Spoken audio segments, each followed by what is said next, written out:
Está la sesión en manos del doctor Carlos Augusto González Correa.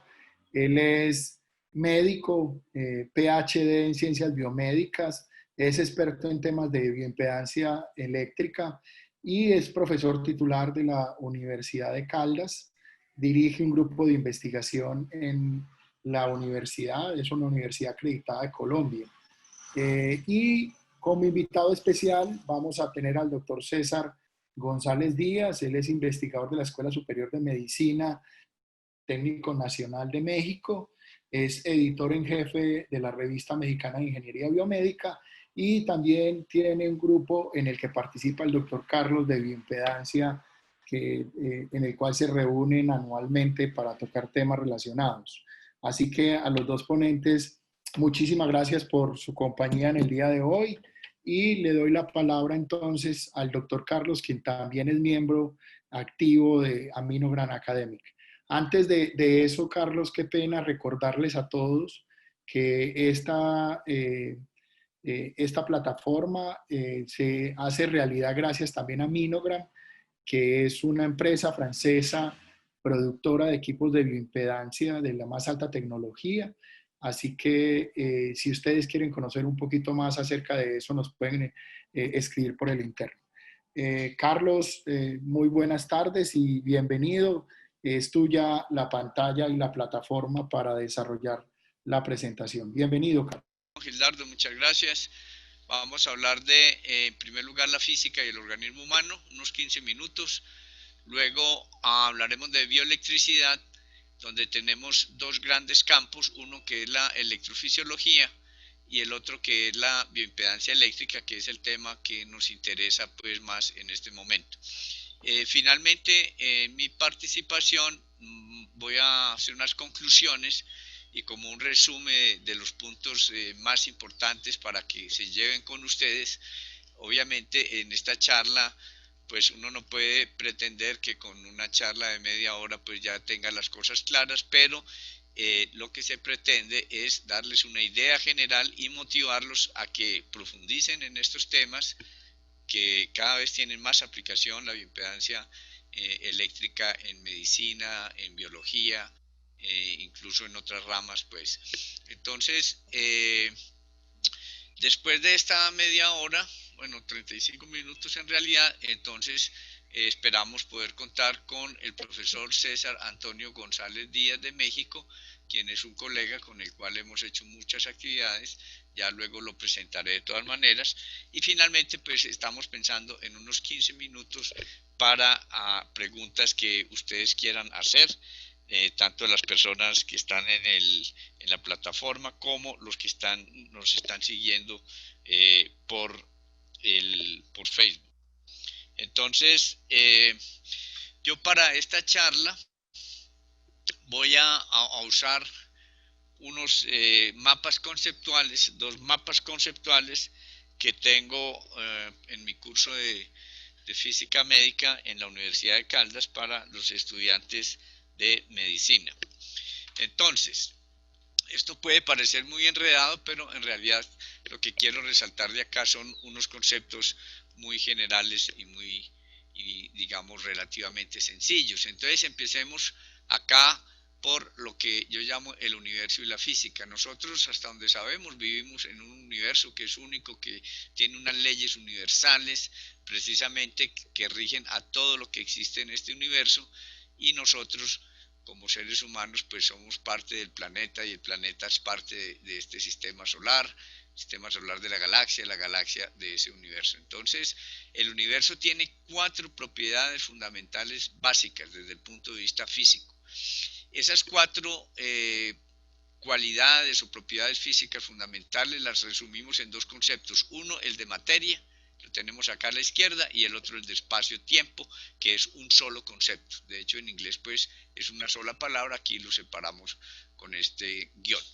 La materia a su vez entonces tiene masa y tiene energía, ¿sí?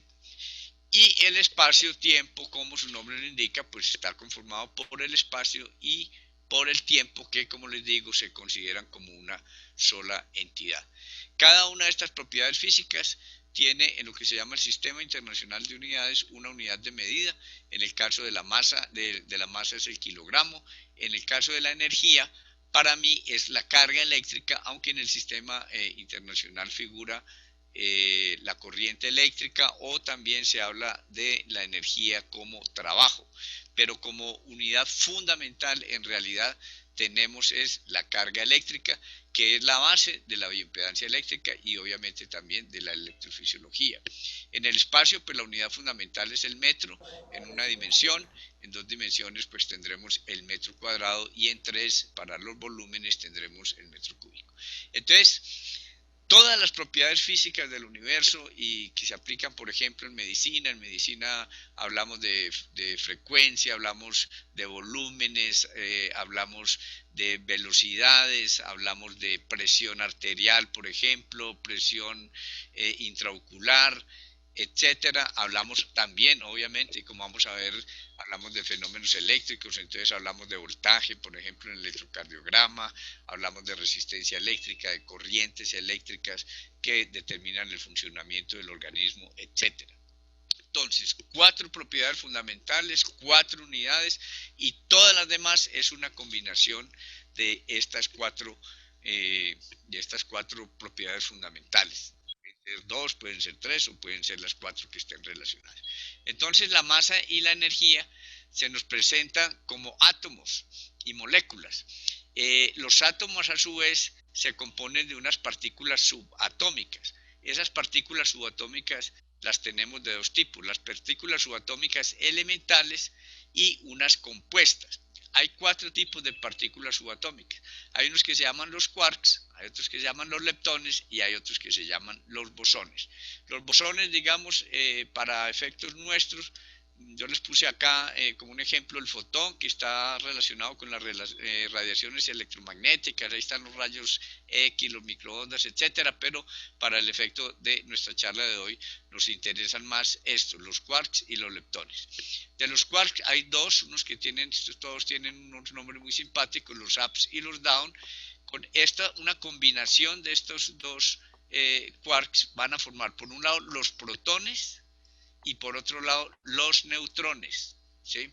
Entonces, los átomos estarán compuestos de protones y de neutrones en su núcleo, y por fuera de ellos está un que se llama el electrón. Entonces, los átomos estarán conformados de protones y neutrones, que son partículas subatómicas compuestas, y a su vez de los leptones o de los electrones, que es una partícula elemental, subatómica elemental, perdón. Entonces, los átomos se van a caracterizar por varios aspectos: el número atómico, el peso atómico, la valencia, los isótopos, y cada átomo puede estar en estado iónico o en estado no iónico. Entonces, el número atómico está determinado por el número de protones que tiene un átomo. El peso atómico pues es la suma básicamente de los protones y neutrones. La valencia está determinada por los electrones, y aquí lo más importante es el concepto de los iones. Normalmente los átomos se pueden considerar como neutros, o sea, tienen el mismo número de protones, neutrones y electrones. Es importante saber que cada protón tiene una carga eléctrica que es igual a la de un electrón en magnitud, pero son de naturaleza distinta. Los protones tienen una carga eléctrica elemental que es de tipo positivo. Eso es simplemente un nombre que se le dio. Se podría llamar Juanita o Pepito o A. Entonces es un nombre, no es que sea más que la otra. Son iguales en carga, pero de sentido o digamos de una naturaleza opuesta. Y hay una ley precisamente, que es la ley de Coulomb, que dice que las cargas eléctricas de la misma naturaleza se rechazan o se repelen, y las de naturaleza opuesta se atraen. O sea, si yo pongo un electrón y un protón uno al lado del otro, ellos se van a atraer, pero si pongo dos protones juntos, ellos se repelen.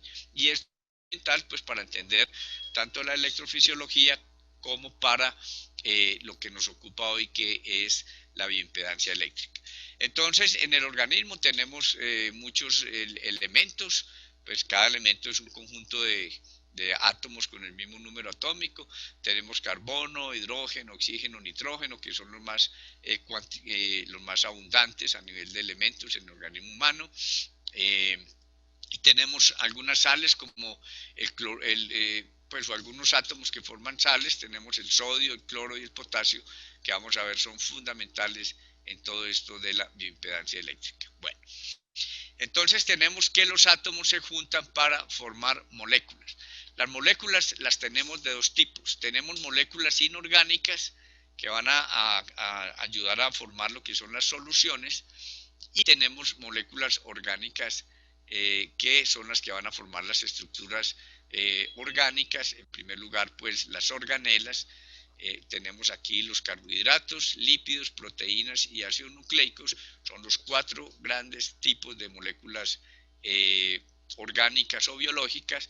Para efectos de la bioimpedancia eléctrica, ni los carbohidratos ni los ácidos nucleicos pues son muy importantes, aunque como vamos a ver, si tenemos pues la fortuna del acompañamiento de César, él está trabajando algunas cosas de bioimpedancia con los ácidos nucleicos.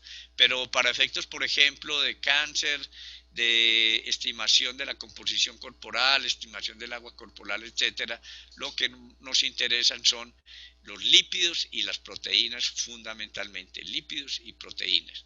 Bueno, pero como quiera que sea, estos 4 tipos de moléculas van a formar las organelas, y de ellas son muy importantes las membranas y sobre todo la membrana plasmática. Esas organelas a su vez van a ir a formar acá las células. Ahorita nos reconectamos con eso, y a partir de esas células se va a formar el organismo de una manera estructurada. Entonces, esto en cuanto a moléculas orgánicas. En cuanto a moléculas inorgánicas, pues la principal es el agua. En el webinar anterior que estuvo Doctor Carlos, qué pena le Señor. interrumpo, ya el doctor César está conectado. Perfecto, muchísimas gracias. Bueno, entonces en la webinar pasada vimos que el doctor César nos habló precisamente de los líquidos. Nosotros, el organismo humano, y en general todos los organismos vivos, pero estamos hablando concretamente del organismo humano, es fundamental, o el mayor componente de nuestro organismo es el agua. El agua está por lo menos en un 50%. Esto varía de acuerdo con la edad, con el género entre los hombres y las mujeres, con algunas condiciones fisiológicas, como el embarazo, por ejemplo, el periodo menstrual en las mujeres, etcétera. Pero como quiera que sea, el agua es nuestro principal componente, pero también tenemos otras moléculas como aquellas que, digamos, las sales, el cloruro de sodio, el cloruro de potasio, y tenemos también algunos gases como el oxígeno. Señor, el oxígeno molecular, el monóxido de carbono, el dióxido de carbono. Para efectos de la bioimpedancia eléctrica es fundamental, o son fundamentales, el agua y estas sales. Porque estas sales, el cloruro de sodio, que es la sal común con la cual preparamos los alimentos, cuando se disuelve el agua, entonces el sodio se separa del cloro. Pero el cloro, ambos son, digamos, en principio, átomos neutros, pero resulta que el cloro se le roba, entre comillas, o se le lleva un electrón al sodio. Entonces el cloro queda con una carga eléctrica neta negativa, y el sodio queda con una carga eléctrica neta positiva. O sea, el sodio va a tener en su núcleo un protón de más que no está neutralizado por ese electrón que se le llevaron. Entonces, esto es la base fundamental de la bioimpedancia. O sea, podemos hablar de bioimpedancia porque nuestro organismo está constituido fundamentalmente por agua, y esa agua tiene diluidas estas sales que se ionizan cuando están en el agua, y entonces esto es lo que nos va a permitir hacer mediciones de resistencia y estimar, por ejemplo, el agua corporal total, el agua intracelular, el agua extracelular, calcular la masa muscular, estimar también la composición grasa a partir de estas mediciones. Entonces vimos también, y en esto el doctor José también, José de León, les habló que hay un compartimento extracelular y un compartimento intracelular.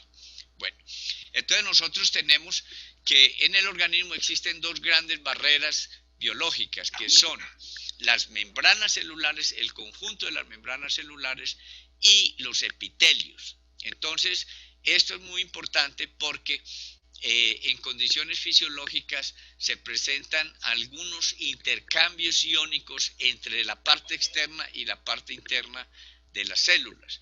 Y esto es lo que constituye, como veremos más adelante, todos los fenómenos eléctricos, los potenciales de acción, y son la base de funcionamiento del corazón, de todos los músculos, la musculatura esquelética, los músculos lisos en las vísceras, la masa muscular del corazón, pero también el sistema nervioso y de manera muy especial el cerebro, y por eso podemos hacer mediciones como electroencefalografía, electrocardiografía, etcétera.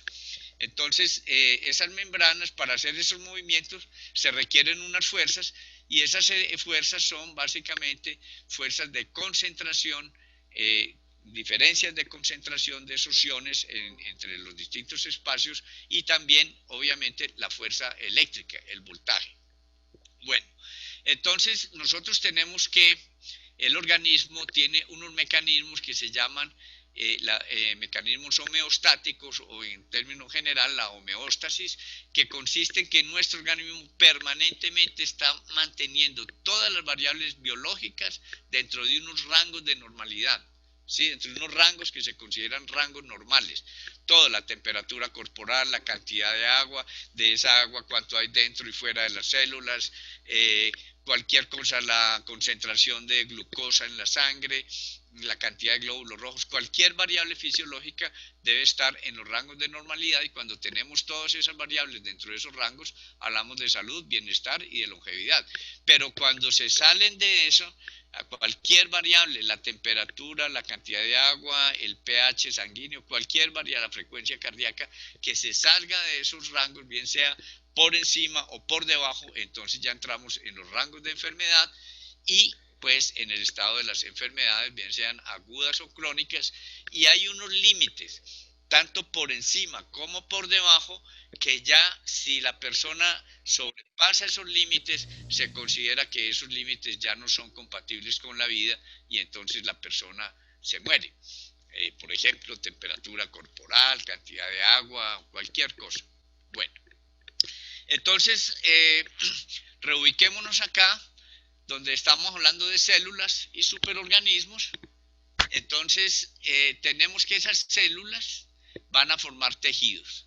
Tenemos 4 tipos básicos de tejidos. El tejido epitelial, que son aquellos tejidos que recubren el organismo y algunas estructuras, como por ejemplo todo el tracto digestivo está rodeado de epitelio epi quiere decir encima, y telio es tela. Entonces es como una tela que está encima de algo o recubriendo algo.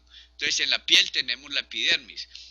Todo el tracto digestivo, pues tenemos la mucosa, que tiene un epitelio que es de carácter, es de un solo tipo de células, es una sola capa de células. Y tenemos también entonces el tejido nervioso, el tejido muscular y el tejido conjuntivo. Para efectos de la bioimpedancia eléctrica, digamos, en composición corporal importa en primera instancia el tejido muscular, que el tejido muscular está hecho básicamente de proteínas y de agua. ¿Sí? Tenemos en el sistema conjuntivo, entonces vamos a tener los lípidos es un tipo de tejido conjuntivo, y vamos a tener también obviamente los huesos. Entonces, para efectos de composición corporal, lo que son los epitelios y el tejido nervioso no cuentan mucho, pero sí en bioimpedancia son muy importantes los epitelios, por ejemplo, porque con bioimpedancia podemos hacer diagnóstico precoz de cáncer, y la mayor parte de los cánceres más comunes, emergen precisamente en esos epitelios, en la piel, en el colon, en el estómago, en los pulmones, etcétera. Muchos de esos cánceres, de esos tipos de cáncer, se forman en los epitelios, y esos epitelios los podemos estudiar con bioimpedancia eléctrica. Entonces, estos tejidos se van a reunir o a estructurar para formar órganos. Un órgano es, por ejemplo, un músculo es un órgano, cada hueso es un órgano, el corazón es un órgano, el hígado es otro órgano, etcétera. Esos órganos a su vez van a formar aparatos, esos aparatos van a formar sistemas. algunos hablan de 10, otros de 11, otros de 12 sistemas, dependen cómo los agrupan. Entonces tenemos, por ejemplo, el sistema digestivo, el sistema nervioso, el sistema muscular, el sistema cardiovascular, etcétera. Todos los sistemas y todos los órganos, prácticamente, o la gran mayoría de los órganos son susceptibles de ser estudiados por bioimpedancia eléctrica, y eso es una cosa importante que nos debemos llevar como mensaje. Bueno, entonces esos sistemas forman el organismo, pero resulta que nosotros, los seres humanos, bueno, y todos los animales en general, tenemos nuestro organismo conformado por las células propiamente nuestras, pero convivimos con algo que llamamos un metaórgano, se llama así en medicina, que es el conjunto de las bacterias que nos habitan, que tanto en la piel como en el tracto respiratorio, en las mujeres en el tracto vaginal, etcétera, todos los epitelios, el sistema gastrointestinal, todo está cubierto de bacterias. Donde más bacterias habitan es en el colon, y esas bacterias están relacionadas no solo con el buen funcionamiento de todo el organismo, sino con todas las enfermedades, sobre todo las enfermedades crónicas. De ahí que nosotros planteamos que con la bioimpedancia, haciendo mediciones, por ejemplo, en el colon o en el recto, podemos hacer seguimiento de muchas enfermedades. Ahora les voy a mostrar un libro, les voy a dar dos referencias donde hemos escrito sobre eso.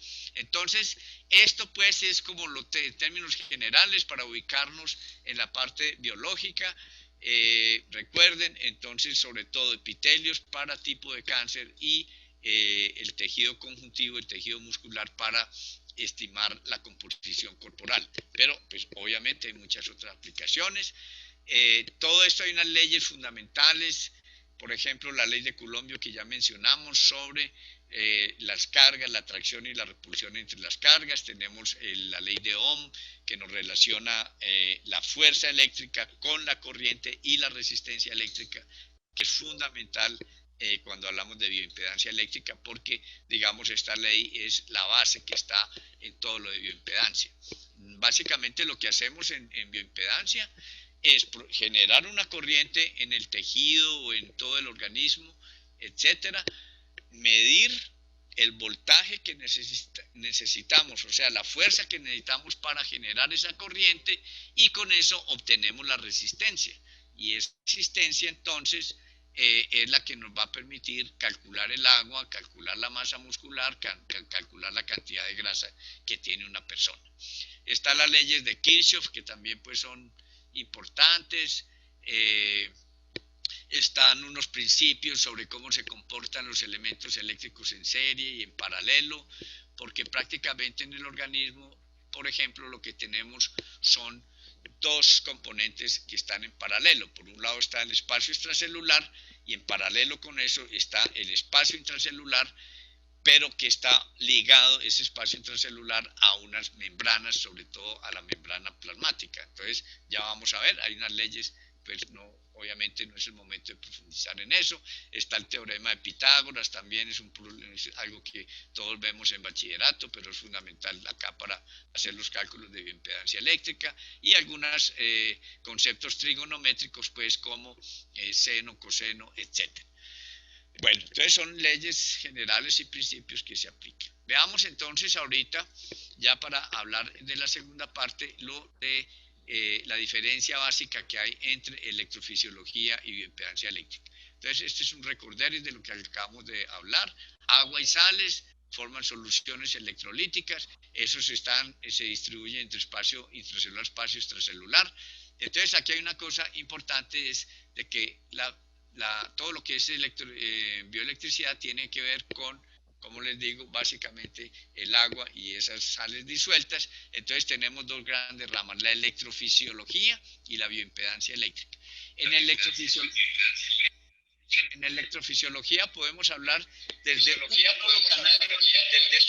perdón, ¿alguien tiene un micrófono abierto? Un solo canal iónico, o sea, una molécula, una proteína en una célula que deja entrar o salir esos electrolitos, esos iones, y entonces eso se puede medir en electrofisiología, hasta medir el comportamiento eléctrico de un órgano completo como corazón, con la cardiograma o el cerebro con la electroencefalografía. Por el lado de la bioimpedancia eléctrica, nosotros podemos estudiar las características pasivas, bien sea desde unas pocas células o incluso algunas moléculas, como tal vez nos va a mencionar algo César, hasta un punto muy pequeño de la piel, por ejemplo, o ya todo el organismo, como lo hacemos para estimación de la composición corporal. Entonces acá tenemos dos grandes líneas. Por un lado, al lado izquierdo tenemos todo esto que es lo de electrofisiología, lo voy a mencionar muy brevemente, y la parte de bioimpedancia eléctrica, que es esta partecita de acá, en este lado, estas tres imágenes y acá. Entonces, primero, en ambos casos vamos a hablar de movimiento de iones. La electrofisiología, una característica fundamental, estos circulitos nos representan una célula, tenemos cargas positivas y negativas afuera y adentro, o sea, iones positivos y negativos. Una característica fundamental de la electrofisiología es que hay un intercambio de esos iones entran y salen de las células, como sucede en el potencial de acción, ellos entran y salen. O sea que cuando entra cuando entra sodio a la célula, hay una alteración de esa concentración de sodio dentro de la célula, pero eso es fisiológico. En cambio, en la bioimpedancia eléctrica, esos iones no entran ni salen. Si nosotros al hacer una medición de bioimpedancia hiciéramos que esos iones entraran o salieran a las células, estaríamos alterando las condiciones fisiológicas y eso pues no estaría bien. Lo que tenemos es que hay unos iones que se mueven por fuera, los de afuera, el espacio extracelular, se mueven en ese espacio extracelular, y los de adentro, cuando pueden, porque vamos a ver que a baja frecuencia ellos no se pueden mover muy bien dentro de la célula, pero a alta frecuencia sí ya no tienen dificultad. Modelos biológicos, pues aquí a la izquierda tenemos, este es un dibujo pues que a mí no me gusta mucho, eso lo hice hace un tiempo, pero es un modelo de una célula donde entonces tenemos cargas por dentro y por fuera, y tenemos una membrana celular que es una membrana, una estructura compleja donde hay unos canales de sodio que dejan entrar sodio a la célula, unos canales de potasio que dejan salir potasio de las células, unas bombas de sodio y potasio que mantienen ese equilibrio químico normal, etcétera, y muchas otras cosas. En el modelo biológico de la bioimpedancia es más sencilla, pero yo quiero llamarle la atención acá que este es un modelo que a mí me parece equivocado, aunque lo encuentran en todos los libros, y pues la mayoría de mis colegas aceptan este modelo, porque aquí lo que están mostrando es que a baja frecuencia es como si la corriente se desplazara por el espacio extracelular, y a alta frecuencia la corriente atravesara las células, entrara y saliera de las células. Esto no es así, por lo que acabo de decir en este modelo anterior, que realmente los iones se mueven por un lado, y por otro lado, en bioimpedancia la corriente no se mueve en un solo sentido. Eso no es permitido, pues, porque eso alteraría también las condiciones fisiológicas, produciría reacciones electroquímicas en los electrodos, etcétera. Realmente lo que hacen los electrodos no es que vayan de un lado al otro, sino que ellos se están moviendo alrededor de un mismo punto, bien sea por fuera del espacio o por dentro.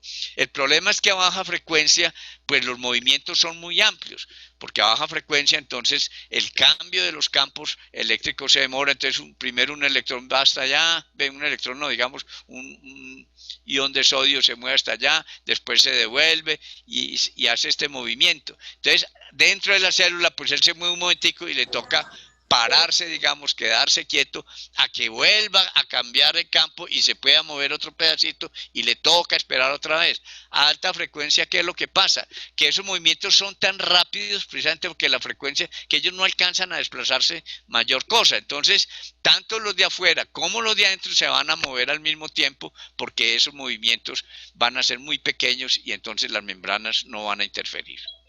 Este modelo eléctrico, modelo biológico, perdón, a su vez, entonces tiene lo que es un modelo eléctrico.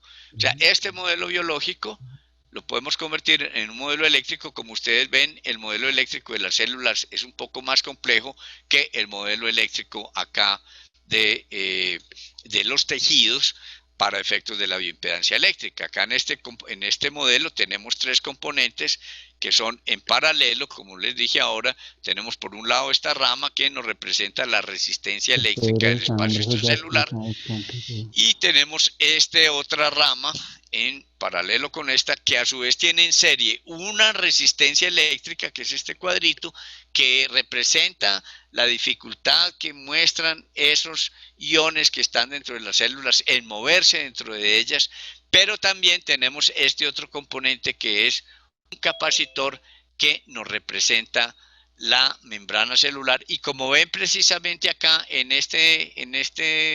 con estos símbolos del capacitor, el capacitor no deja pasar cargas eléctricas de un lado al otro. Y esa es precisamente una de las características de los capacitores. Ellos pueden almacenar carga, pero si ahí llega una carga eléctrica a este lado, él no puede atravesar este espacio.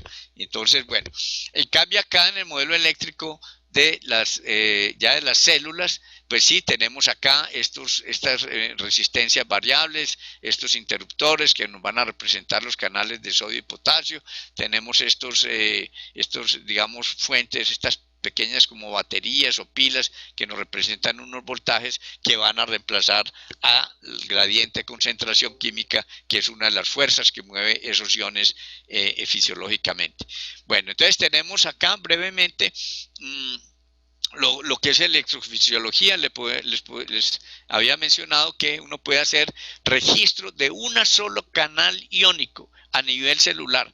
A las personas que desarrollaron esta técnica, bueno, primero que hablaron de todo el problema de la despolarización y los potenciales de acción en las células, por ahí en los años 50 ganaron un premio Nobel de Medicina o de Fisiología, pues, y en los años 70 un médico y un físico alemán ganaron el premio Nobel por haber desarrollado una técnica que permite esto que vemos acá. Este trazo es la actividad eléctrica de una sola molécula, un solo canalcito, que eso no se puede ver con el microscopio ni nada, por lo menos con el óptico. Y entonces miren, aquí está cuando se abre, se cierra, se abre, se cierra, son milivoltios, y tenemos también el registro o la estimación de las corrientes. Tenemos este otro trazo que ya no es de un solo canal, sino de toda una célula, donde nos está mostrando la actividad del conjunto de canales cuando una célula eléctrica, excitable, que puede ser un miocito, pues una célula muscular, o puede ser una célula nerviosa, entonces entra sodio, es la forma en que ellos trabajan, se despolariza, hay una inversión de ese voltaje transmembrana y después vuelve a su estado normal. Y en fin, esto es registro de una célula, esto ya registro de un órgano. Ustedes tal vez todos estamos tal vez más familiarizados con esto. Esto es un trazo de electrocardiografía, pero también hay el registro del cerebro, de regiones del cerebro, mirar la actividad eléctrica de entre dos puntos a través del tiempo. ¿Cómo cambian? Estos son cambios de voltaje a través del tiempo que se manifiestan en la superficie del organismo, pero que están originados en esos movimientos, en las pequeñas corrientes eléctricas que se generan en esos órganos en su funcionamiento. Y también es posible ya hacer desde hace un tiempo que uno le da un estímulo a una persona, por ejemplo, la chuza en un dedo, o hace un estímulo auditivo o visual, y se puede en ese mar de información eléctrica o de actividad eléctrica que hay en el cerebro, se puede distinguir si ese pequeño estímulo produjo un cambio en el cerebro o no. Y eso es muy importante, pues, por ejemplo, para estudiar el funcionamiento de la audición, la visión, etcétera. Y finalmente, entonces, tenemos acá los trazos de bioimpedancia. Básicamente lo que se hace en la bioimpedancia es que se mira la resistencia, se mira de una manera simultánea la resistencia de los electrolitos, o sea, de las sales, y la resistencia producida por la membrana. Entonces, esta resistencia de los electrolitos es una resistencia pura, se llama la parte real de la bioimpedancia, o la resistencia simplemente, y la oposición que ejerce la membrana se llama la reactancia. Entonces, básicamente, acá lo que se hace entonces es que se presenta cada una de estas crucecitas que que se ve acá es un punto. Aquí, digamos, en este ejemplo arriba, cada crucecita es una medición a una frecuencia determinada, tanto de la resistencia como de la reactancia. Entonces tenemos acá este registro y cuando ponemos en las dos gráficas, en una gráfica donde tenemos acá la reactancia, o sea, la resistencia asociada a la membrana, y aquí la resistencia, o sea, la resistencia ejercida por el agua y por los electrolitos que están disueltos en esa agua, entonces tenemos esta figura que nos va a dar, digamos, la forma de un semicírculo. No viene pues acá el caso.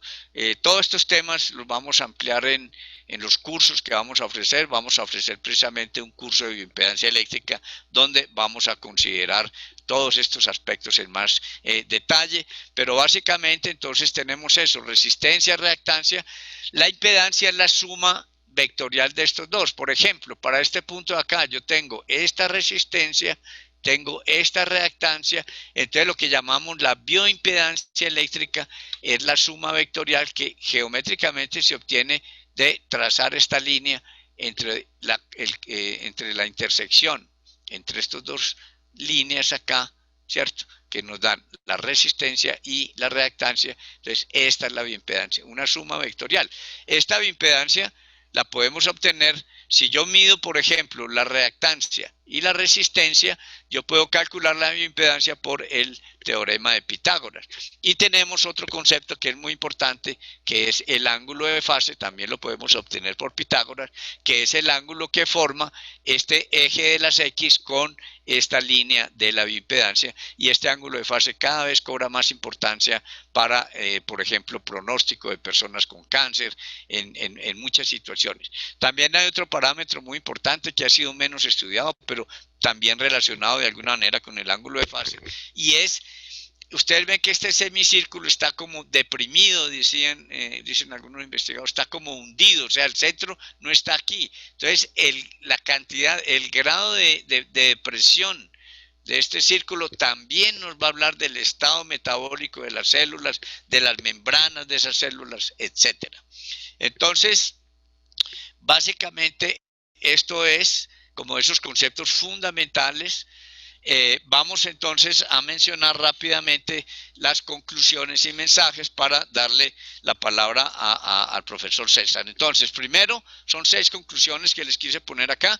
Los humanos, como todo lo que existe, formamos parte del universo y nos regimos por las mismas leyes fundamentales. Segundo, la electricidad es una propiedad universal implícita de la materia, y podríamos decir que los animales, tanto los animales humanos como los no humanos, somos por excelencia seres que internamente funcionamos como organismos eléctricos, ¿sí? El mayor componente de nuestro organismo es agua con sales disueltas en forma de iones, lo que posibilita interrogar a dicho organismo como un todo o pequeñas partes que ya mencionamos con fuerzas eléctricas para medir esa respuesta pasiva y poder saber, como les decía, qué tanta grasa, qué tanta agua tiene una persona, etcétera, cómo está su masa muscular. Cuarto, la bioimpedancia eléctrica no altera las condiciones fisiológicas del organismo, para nada, y por lo tanto eso es lo que hace que sea una técnica segura, además de ser una técnica pues de bajo costo y sencilla de utilizar. Quinto, con el principio y las técnicas de la bioimpedancia eléctrica es posible interrogar eléctricamente, ¿sí?, para medir una respuesta pasiva. O sea, cuando yo aplico un estímulo para bioimpedancia, yo no puedo hacer que nada se active, ni que se active una célula, ni un órgano, ni nada. Entonces, es medir simplemente la respuesta pasiva desde pequeñas cantidades de soluciones con moléculas o células hasta segmentos del organismo y el cuerpo entero, pasando por pequeñas áreas y órganos. Todo lo anterior pues hace posible que la bioimpedancia eléctrica constituya una técnica y un principio llamados a crecer en sus aplicaciones en las áreas de investigación, evaluación y el diagnóstico, tanto para apoyar el bienestar y la salud como para estimar el pronóstico de muchas patologías y condiciones físicas. Entonces, antes de presentar al profesor, quiero invitarlos a que lean estos dos. Este es un artículo que publicamos en el año 2017, dice El colon revisitado o la llave para el bienestar, la enfermedad y la salud, donde planteamos, entre otras cosas, cómo muchas de las enfermedades biológicas crónicas, el cáncer, la depresión, etcétera, están relacionadas con esa microbiota del colon y el papel que puede jugar la bioimpedancia eléctrica ahí. Y también pues tengo este otro capítulo, el capítulo 10 de este libro que publicamos pues también hace un año o dos, un año y medio más o menos, se llama Bioimpedancia y aplicaciones de la bioimpedancia en las aplicaciones biomédicas y la investigación. Entonces le voy a dar la palabra al profesor y colega y amigo César González. César es ingeniero biomédico, doctor, pues ya tiene su PhD, es investigador en la Escuela Superior de Medicina, es el editor en jefe de la revista mexicana, bueno, esto ya lo había dicho Gildardo, y revista mexicana de ingeniería, y muy importante, es el organizador de la 4ª conferencia latinoamericana de bioimpedancia que será realizada en México el año entrante. Después entonces, profesor César tiene unos 5 minutos más o menos para que nos comente de lo que usted está haciendo, de lo que dijimos en esta charla, etcétera, y después entonces pasamos a las preguntas. César. Hola, buenos días, buenas tardes ya. Muchas gracias por la invitación, Carlos. Con el mayor gusto, gracias a ti por acompañarnos. Sí, no tuve la oportunidad de poderme conectar desde el inicio. Me conecté unos 5, 10 minutos después del inicio, pero pude seguir con detenimiento toda la plática que nos hiciste favor de dar. Es extremadamente interesante toda la forma en que puedes sintetizar toda la información relativa a los diferentes considerandos para la aplicación de los principios de bioimpedancia. Buenas tardes, bueno, como ya me presentaron, soy César. Muy contento de estar con ustedes. Le agradezco la invitación. Carlos me hizo la invitación de participar en su seminario, prácticamente con una charla de 5 minutos, en donde, hasta donde entiendo, la idea es que pueda platicarles una de los proyectos de investigación o de las líneas de investigación que estamos realizando en México. Y bueno, ya tomando en consideración o después de escuchar a Carlos, en donde una de sus conclusiones importantes es todos los seres biológicos somos entes con cargas eléctricas.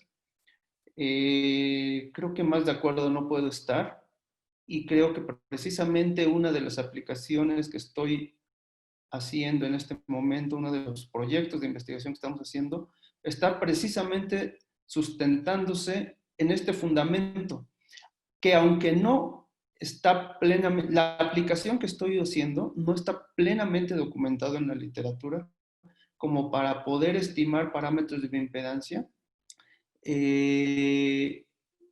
Creo que la única manera de poder explicar los fenómenos y los hallazgos que hasta el momento venimos encontrando es precisamente asumiendo que cualquier ente biológico y su composición está constituido por moléculas con carga eléctrica.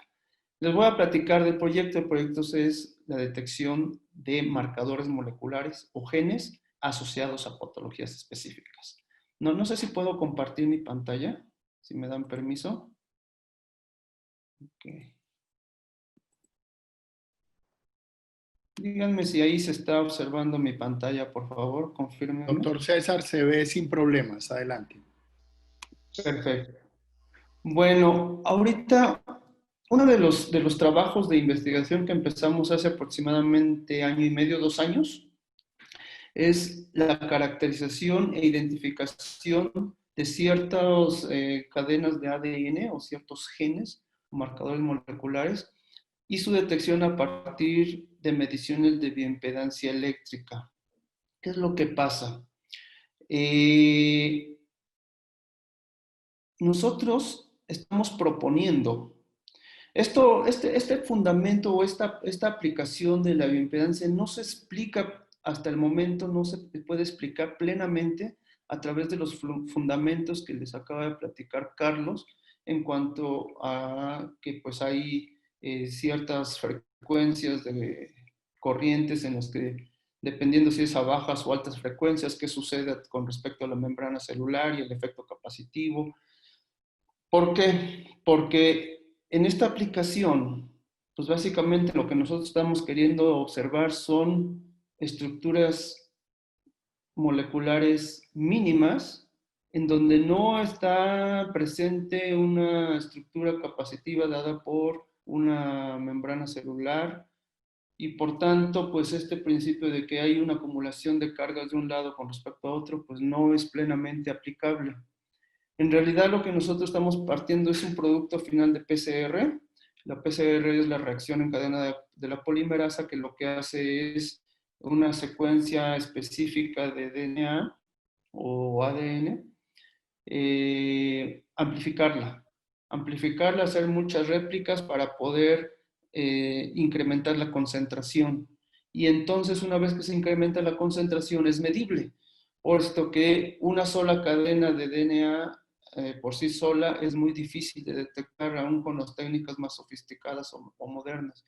Entonces, lo que se hace es precisamente la amplificación o el incremento de este número de réplicas para poder tener una concentración suficientemente grande y poder ser detectada por alguna técnica. En este caso, en la actualidad, la forma en que se detecta las concentraciones de ADN son de dos maneras: la tradicional, que es a través de una reacción de electroforesis con geles de agarosa, y otra, que es la más moderna, es a través de la identificación de algunos fluoróforos. Se inyectan algunos fluoróforos y si se va replicando la muestra, también se replica la intensidad de fluorescencia y eso se refleja. Esa es la PCR en tiempo real, se conoce de esta manera. Sin embargo, son técnicas sofisticadas, son técnicas que requieren de biólogos moleculares entrenados para poder hacer estas técnicas. Y nosotros lo que estamos proponiendo es precisamente una técnica que sea relativamente simple, en donde podamos observar la concentración de ADN partiendo del producto final de la amplificación de ADN por PCR. Entonces, en este esquema que les estoy presentando, es cómo está constituida la idea general. La idea general es tener en una sola muestra la mezcla maestra de la que se parte la amplificación de DNA por PCR. La mezcla maestra, bueno, pues es una secuencia de DNA específica, que es en donde se supone está el gen que queremos identificar o que queremos determinar o queremos constatar su presencia. Algunos cebadores, también conocidos como primers, que lo que hacen es cortar esta secuencia de DNA en la región específica que nos interesa, en donde se encuentra caracterizado el gen. La solución maestra, que tiene la enzima que permite hacer la polimerización, perdón, la polimerización, la reacción en cadena de la polimerasa, que es la enzima Taq lineasa, y los nucleótidos que son finalmente los que están sueltos en la solución y que finalmente a partir de la amplificación se van a ir alineando. ¿Qué es lo que pasa? Bueno, pues en el PCR se hace un ciclo de temperaturas, 3 temperaturas diferentes, en la que primero se hace la desnaturalización de la secuencia inicial de DNA, es decir, las cadenas se desnaturalizan, se abre. Después se hace un cambio de temperatura para que los nucleótidos que están sueltos en la solución se alineen con sus correspondientes a través de sus puentes de hidrógeno y grupos fosfato, y entonces en una siguiente temperatura, cambio de temperatura, lo que hace es volverse a hibridar, volverse a generar la doble hélice.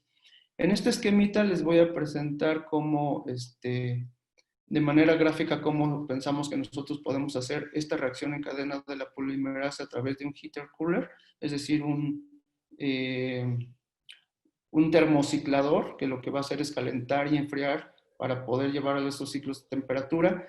y simultáneamente ir midiendo a través de corrientes inyectadas cómo cambia la impedancia de la muestra y poder entonces ir asociando la impedancia a estas diferentes concentraciones de DNA. Esta es Doctor una César, simulación. ¿Sí? 5 minuticos para redondear, por favor. Ah, bueno, ya voy terminando entonces. Entonces, en esta simulación lo que estoy haciendo es en el primer ciclo hago una desnaturalización, un alineamiento y una nuevamente hibridación para poder hacer una medición de impedancia y ver cómo cambia la impedancia como una función del cambio de la amplificación o incremento de la concentración de la secuencia de interés. A un siguiente ciclo, nuevamente hago una desnaturalización, se alinean en el siguiente ciclo los nucleótidos, cambio la temperatura y nuevamente hay un alineamiento y una hibridación. Inyecto corrientes y veo cómo cambia nuevamente la impedancia. Aquí está la parte interesante. ¿Por qué la impedancia puede medir esto? Si no estamos viendo pues una estructura celular como tal, en donde los parámetros de impedancia realmente están ya bien caracterizados. Bueno, pues aquí fundamentalmente nuestra propuesta es que, partiendo del hecho de que se ha documentado en los últimos años que la molécula de DNA es una molécula con carga eléctrica, pues entonces nosotros asumimos que esta carga eléctrica va a tener una interacción las corrientes inducidas y que si estas corrientes inducidas son de alta frecuencia, de una frecuencia alrededor de los 10 megas hacia arriba, es decir, en el rango de dispersión beta, iniciando ya la parte inicial del rango de dispersión gamma, pues entonces va a haber una interacción con las moléculas de agua, es decir, las moléculas de agua van a empezar a vibrar y de esta manera van a tener una interacción con las moléculas de DNA y esta interacción es la que podría entonces estar representando una oposición al flujo de corrientes iónicas a través de la muestra. Sin embargo, también existe la otra óptica. La otra óptica es de que el DNA es una molécula con carga eléctrica. Los grupos fosfatos le dan una característica de carga eléctrica negativa y pues entonces pues también puede convertirse como un conductor. Entonces estamos aquí como que entre el umbral de la discusión. La interacción del agua con la molécula de DNA presenta una posición diferente a las corrientes iónicas, o bien el incrementar la concentración de DNA como una función del producto final de la PCR, entonces incrementa la carga de electronegatividad de la muestra y por tanto se vuelve más conductivo.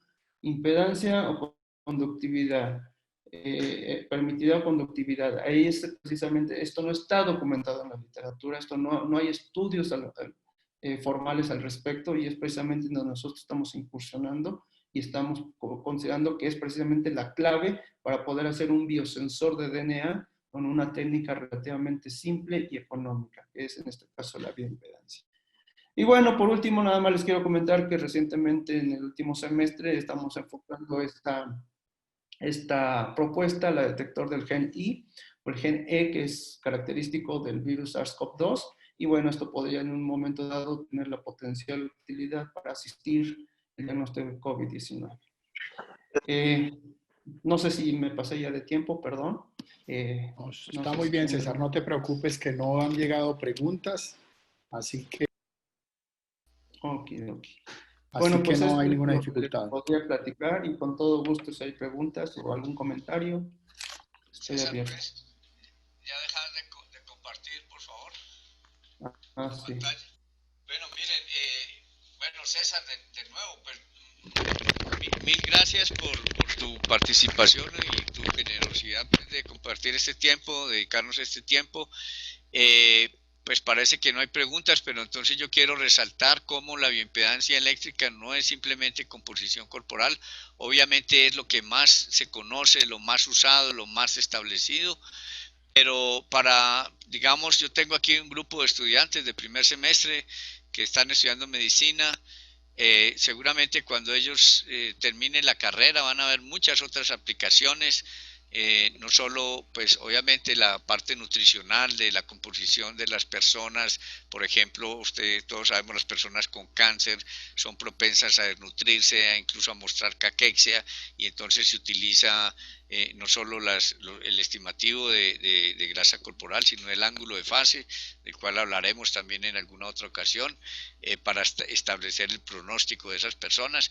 Pero miren cómo desde sustancias microscópicas o sí, ultraestructuras que uno no puede ver con el microscopio óptico una molécula de estas, pero se puede detectar su presencia.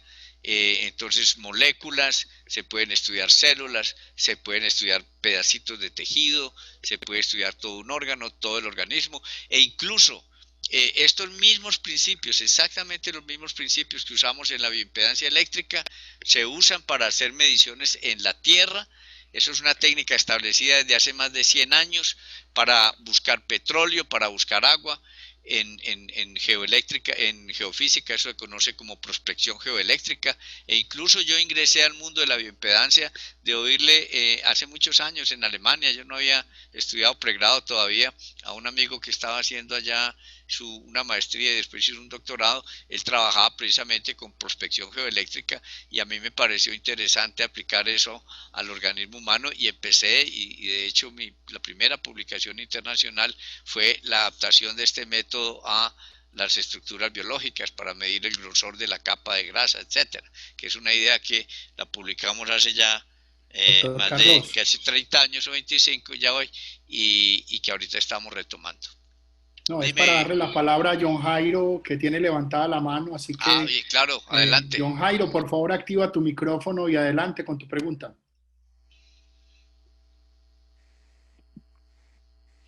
John Jairo. John Jairo.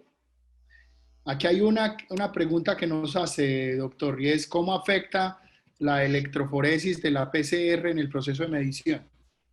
Me imagino que eso es para César, Sí. o lo quieres contestar, Carlos. No, César, adelante. Sí, la electroforesis es la técnica tradicional para poder observar cómo la presencia o no de la amplificación de DNA a través de su peso molecular. Nosotros no estamos haciendo la medición directamente sobre el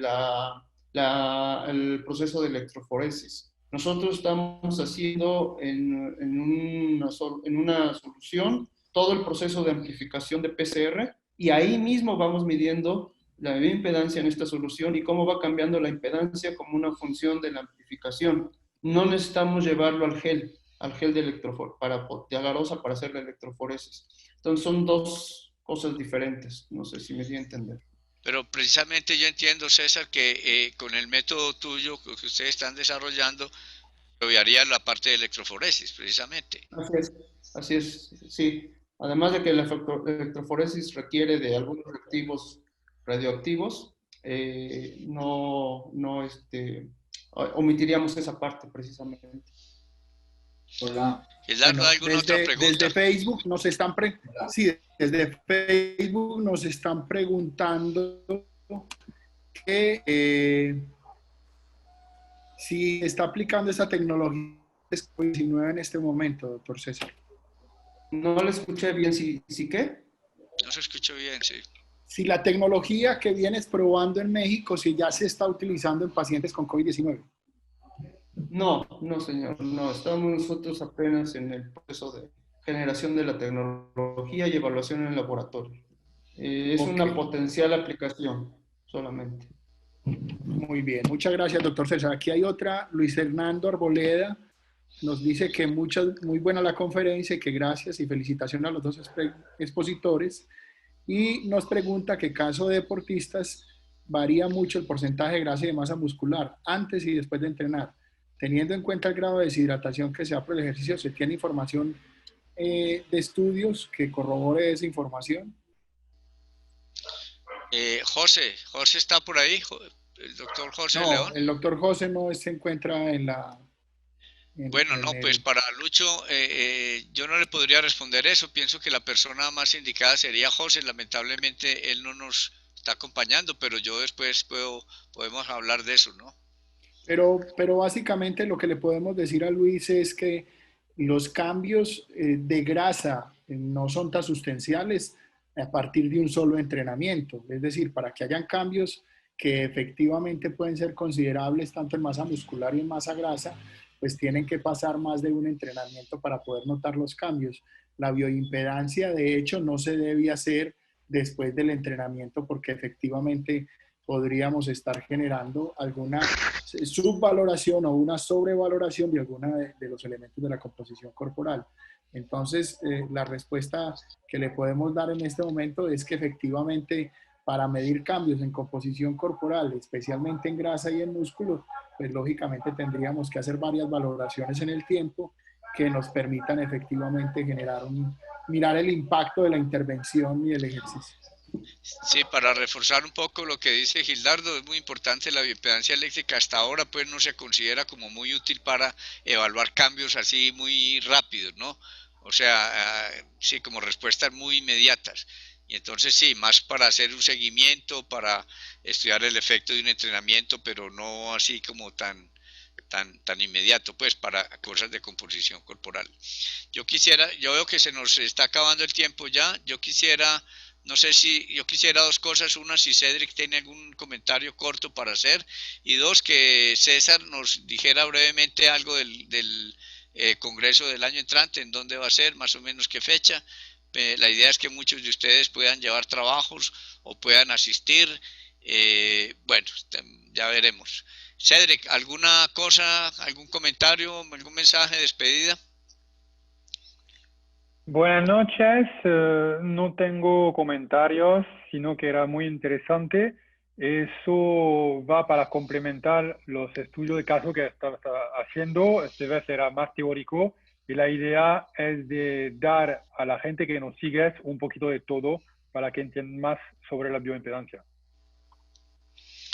Por cierto, para quienes no saben, Cedric es representante para América Latina de Aminogram, que produce uno de estos equipos de bioimpedancia de los cuales hemos hablado.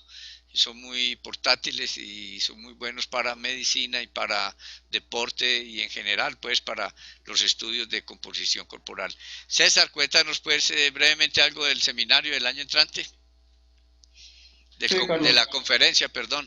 Sí, el próximo año 2021 tenemos el cuarto Congreso Latinoamericano de Bioimpedancia Eléctrica. Se va a realizar en el mes de junio, tentativamente. No tenemos exactamente la fecha todavía, pero yo estimo que será en la primera o segunda semana de junio.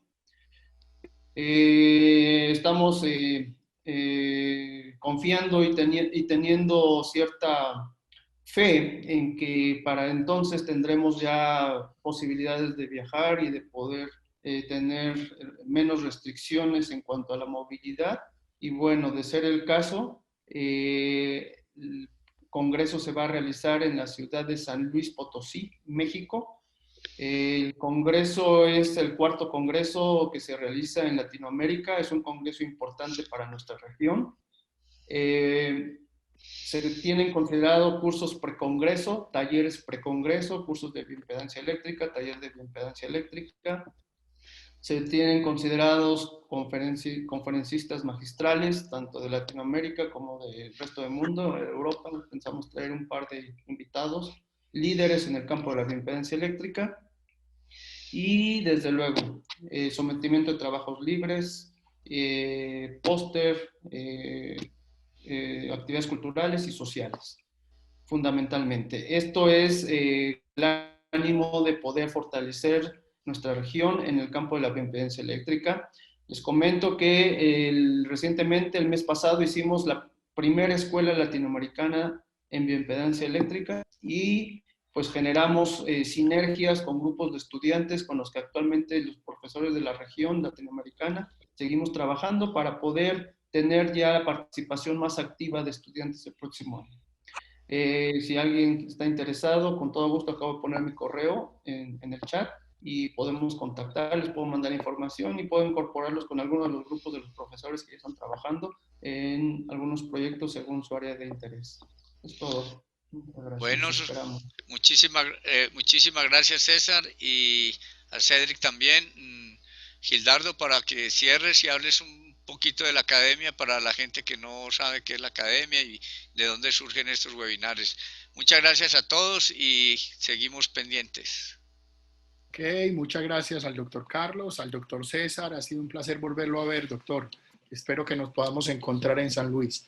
A todos los asistentes, muchas gracias. Simplemente recordarles que nuestro objetivo con la academia precisamente es fortalecer los procesos académicos a nivel latinoamericano y del mundo de la composición corporal y la bioimpedancia, y pues que ahí vamos a ofrecer cursos relacionados con esos temas y los usos en nutrición, medicina, actividad física y el bienestar. Así que pendientes de la información, les va a estar llegando a todos las invitaciones a los próximos cursos y a los próximos webinares gratuitos. La próxima semana vamos a estar trabajando la grasa, masa seca sin grasa y grasa corporal total. Así que los esperamos el próximo viernes por un Facebook Live o a través de la plataforma. Muchas gracias a todos por estar con nosotros y especialmente de nuevo al doctor Carlos y al doctor César por hacer esto posible.